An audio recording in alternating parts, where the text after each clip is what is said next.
Hi, my name is Lisette Les. I'm an Amazon expert and strategic partner for Amazon FBA businesses. And this video is the second part to the Amazon Post module, and here I will go more into details with writing the titles and great images you need. So let's get started with finding ideas for the posts. And before gathering ideas, let's go over what are the two main post elements we need ideas for. So first, we need photo ideas, especially lifestyle photo ideas, which means we should shoot the product in use in the right environment. And we also need title ideas, so short pieces of information that would get Amazon customers interested into your product and brand. I divided inspiration sources into two categories.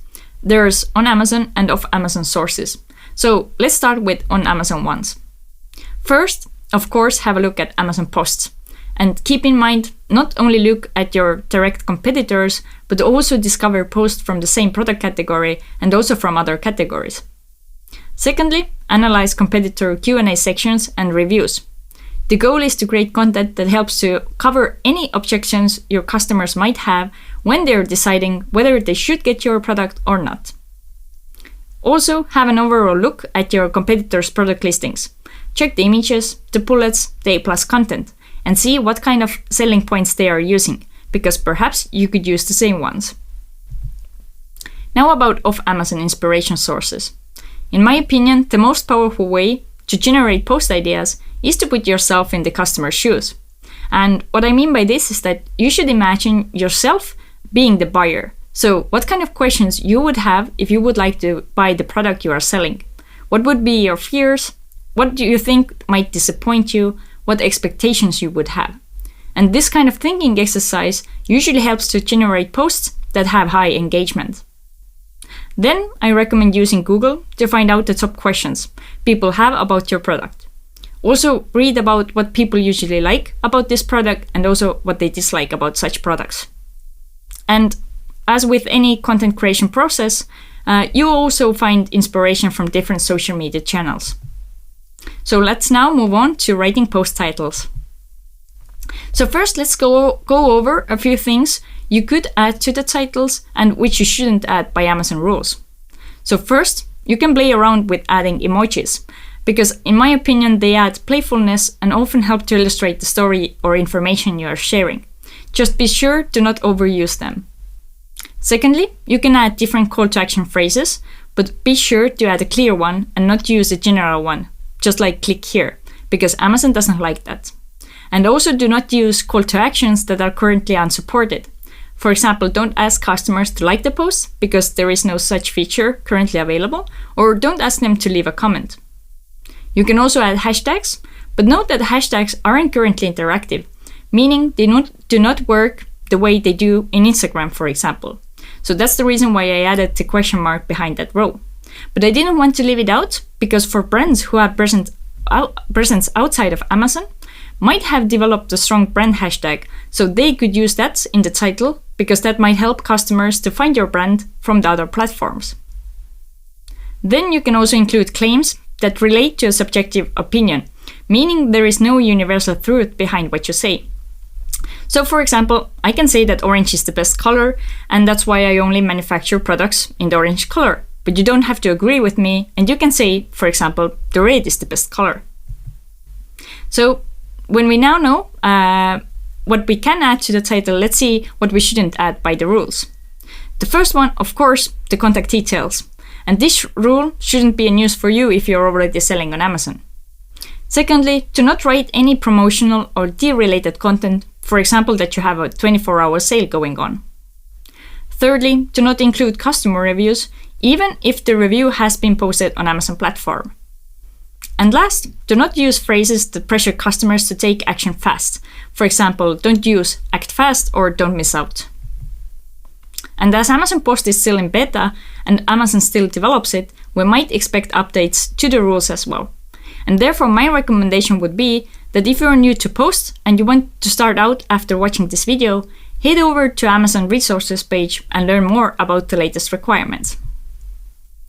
So let's now see what you could share with your customers.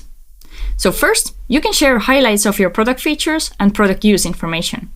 So instead of just boringly stating, the fact what color or size your product is, illustrate what change does this feature make in using the product, bring out the benefits.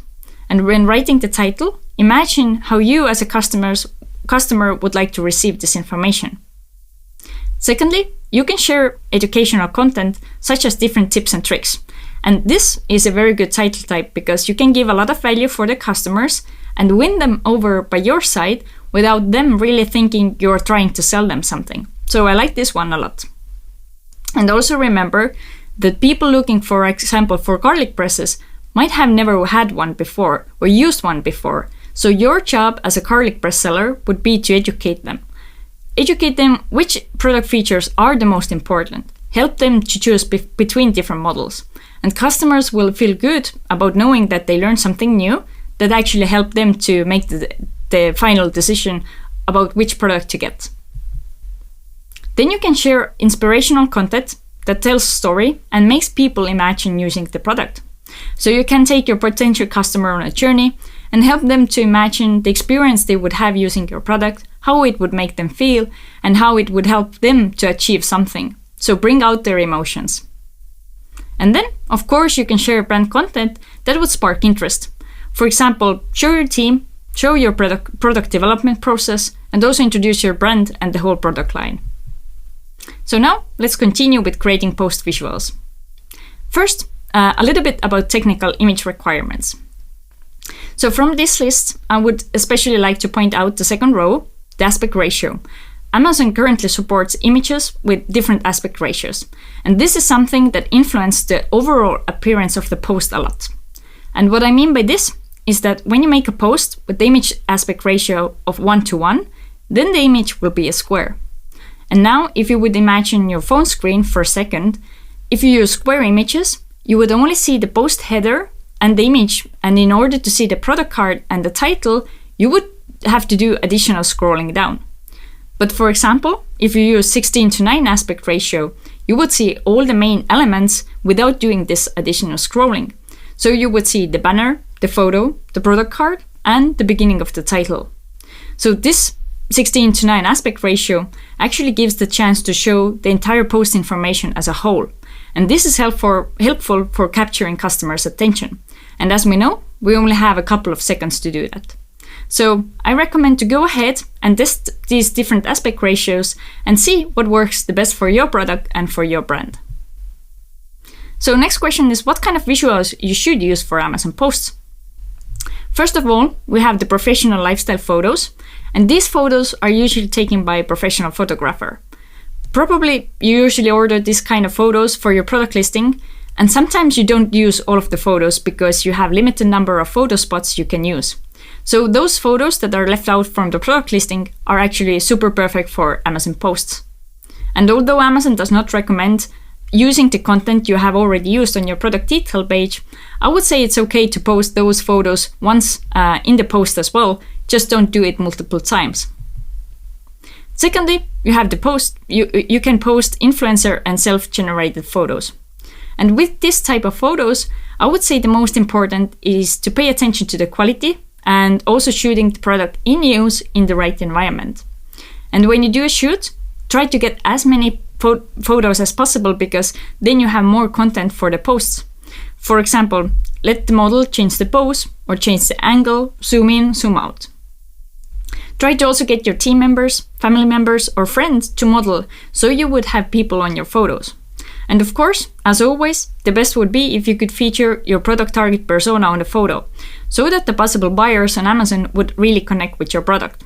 And I will soon give you some tips how to take photos yourself as well. But first, let's go over a few examples of images which Amazon does not approve, because this is also very important to know. So first, Amazon does not approve images on white background. Secondly, Amazon doesn't approve images that feature several photos put together into one, because these images are kind of messy and it would take more time for customers to understand what you want to show.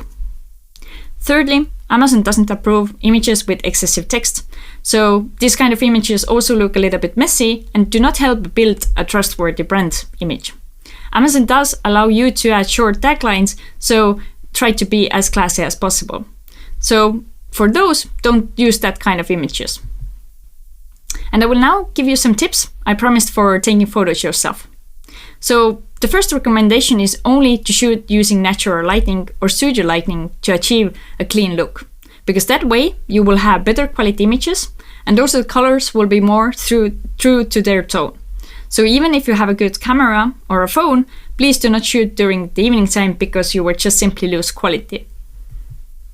Secondly, be in the right environment and use props to set the feel of the photo, even if you know the details won't be fully visible. And I always recommend preparing more props and styling options than less, and try to pay attention even to the smallest details. Thirdly, please remember that idea and execution of the photos matter a lot, so be patient, take enough time to shoot to have the best results. And be especially patient when you do your first shoots, either alone or together with your team, because taking lifestyle photos isn't as simple as it might seem. And to illustrate you the power of being in the right environment, styling, using the right props and using models, I will show you the behind the scenes photos and final images from a photo shoot I did especially for you. Thanks to the fact we were prepared, I had the plan and already knew ahead what kind of shots I want to have, we were able to get many high quality photos to use for posts. And if I would be selling this garlic press now, I would be pretty happy with the shoot. Now, as the last part of this module, I will go over some things about managing posts. First, I recommend to put together an SOP file. And this one is important for all size sellers, because no matter if you're just starting out or already doing 7 or 8 figures a year, your goal should be running your business as efficiently as possible. And this kind of file helps you to keep all this information in one place, so it's easy to onboard new team members or delegate the task from one member to another. Here's an example table of contents for an SOP file that you can use to get started, and tweak it according to your preference and the way you usually create SOPs. I want to highlight this company rules row, which is very important to include to the SOP file. And to this section, write down all the brand names, trademark phrases, and different claims you can't use in the titles in order to avoid any issues. And while the SOP file helps you to get the full understanding of the tool and how to use it, another must-have is the management file for Amazon Posts. And this file is for the person who is working on Amazon Posts in order to have a good overview of everything and to work systematically. This can also help store manager to have a better overview of the VA's work and also answer their questions. And similarly, like with the SOP file, the easiest is to set it up in Google Drive. And here are also some of the columns you could add to that file. These additional columns I brought out are especially good when you're just starting out or testing new approaches to better keep track of what works and what not. The third file is the analysis file, and this one doesn't need any special setup because you can download reports from Amazon, and there you will have all the main metrics displayed in different columns already in that file. So your task is to choose which metrics are important for you and how you want to analyze them. So now you're all set to create awesome Amazon posts, get to know your customers, and of course get new traffic to your product detail page and also get additional sales. So thanks for completing watching the second part of Amazon Post module, and I hope you got good information how to write good titles and also create awesome visuals. So I wish you good luck using Amazon Posts.